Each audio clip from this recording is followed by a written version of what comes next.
Nous sommes de retour dans ce que j'appelais tout à l'heure les coulisses de l'université d'été du MEDEF et nous sommes avec monsieur Ronald Rimbaud qui est fondateur, qui est délégué général d'un projet dont vous avez sûrement entendu parler qui s'appelle Nos quartiers ont du talent et qui je pense a voulu donner une image différente des entreprises et des quartiers et puis de cette tension qui paraît-il existe parfois entre patrons et quartiers.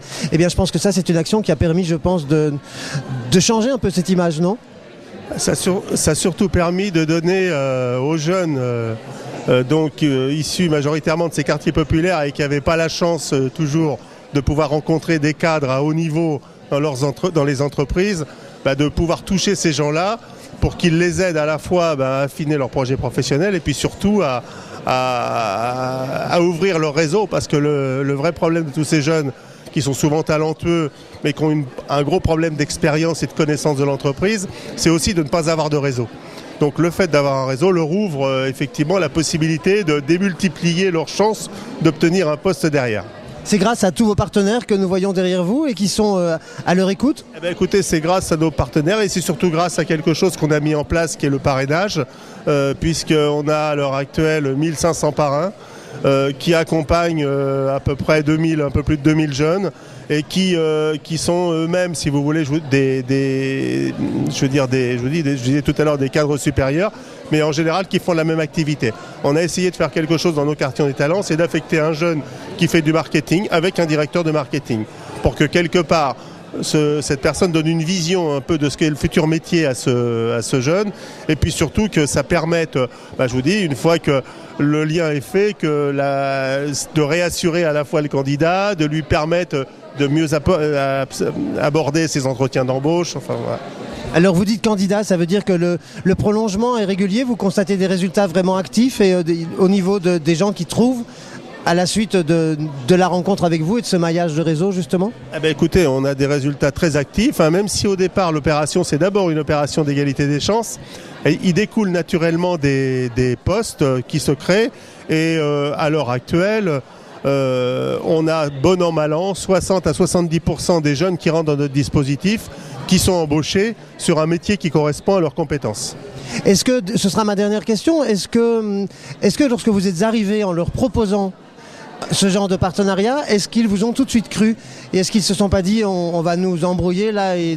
Non, ils ont vraiment eu confiance rapidement ? Les jeunes ont eu confiance parce qu'on a créé cette opération au printemps 2005 et dans une période qui a précédé de peu la flambée des banlieues. Et les jeunes nous ont dit, et ça a été très unanime, nous ont dit, vous savez, on a tendance que personne s'occupe de nous. Et on pense que parce qu'on est haut diplômé, on ne doit pas avoir de problème pour trouver du travail. Et finalement, c'est faux, parce que finalement, les hauts diplômés, ils ont exactement le même problème pour trouver du travail.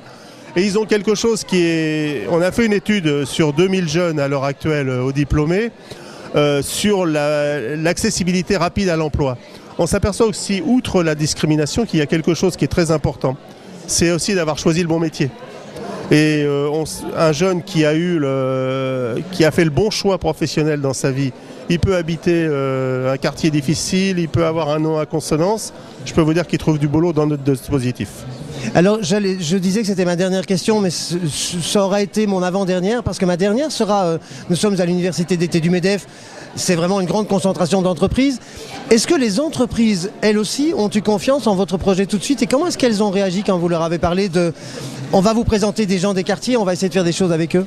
Écoutez, je vais vous dire, parmi les partenaires qui sont là sur cette affiche, je peux vous dire qu'on a eu une écoute très rapide. Alors vous verrez, il y a beaucoup de très grandes entreprises, majoritairement. On a été voir les grandes entreprises. On a maintenant un réseau de PME qui est en train aussi de se constituer. Il y a eu confiance, si vous voulez, parce que on a été très professionnels dans notre démarche. C'est-à-dire que nous, vis-à-vis des jeunes, on n'a pas fait de misérabilisme. On leur a dit maintenant c'est votre propre compétence et c'est votre propre compétence qu'on va vendre aux entreprises. Et les entreprises, à partir du moment qu'elles rencontrent des candidats qui ont la compétence, je peux vous dire qu'elles suivent. Et pour suivre, elles ont compris que plutôt que de faire des cours magistraux sur la diversité, le fait d'encadrer un jeune issu lui-même de cette diversité par un cadre, c'était mieux que tout cours, tout écrit et toute opération qu'on pouvait monter, quoi. C'est beaucoup plus efficace de rencontrer les gens qui vont leur parler de ce qu'a été leur vie, de ce qu'a été leur vie dans leur quartier, ce qu'ils ont fait pour s'en sortir.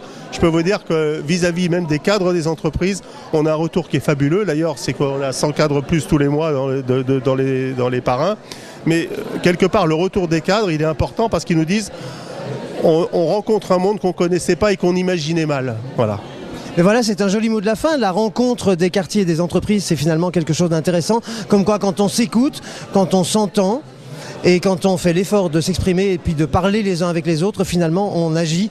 Je vous remercie beaucoup, Monsieur Rimbaud, et puis longue vie encore à nos quartiers ont du talent. Bah écoutez, longue vie, oui. On est sur un déploiement national de l'opération. Après le succès de l'Île-de-France qu'on continue, eh bien, ce sera la région Rhône-Alpes, ce sera la région PACA, le Nord, la région Midi-Pyrénées, ensuite le Bordelais et puis la Bretagne. Voilà. Eh bien voilà, il n'est pas exclu en tout cas que sur networkvisio.com nous nous retrouvions pour un de ces lancements en région. En tout cas, on va continuer notre petit tour dans les coulisses de l'université d'été du MEDEF en plein campus HEC et vous l'avez entendu ou vu peut-être en pleine agitation aussi pour ce tout premier jour.